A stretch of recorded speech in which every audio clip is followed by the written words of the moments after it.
the city of East Lansing is beginning security changes to the building that houses City Hall, 54B District Court, and the East Lansing Police Department. Starting today, neighbors will need to enter the building through the southwest entrance to walk through a metal detector.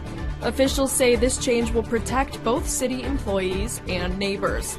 For today only, westbound Miller Road will have a traffic lane shift east of Pennsylvania Ave for sewer repair. Westbound traffic will be shifted into the center lane, and traffic will be maintained in both directions. The shift begins this morning at 7 a.m. and is expected to be completed by 6 p.m. The 4th of July is just days away, and throughout the week, neighbors can legally use fireworks on private property.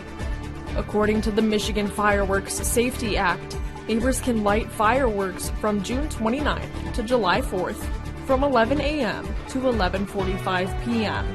This year, neighbors can also light fireworks on July 5th as well, since it falls on a Saturday.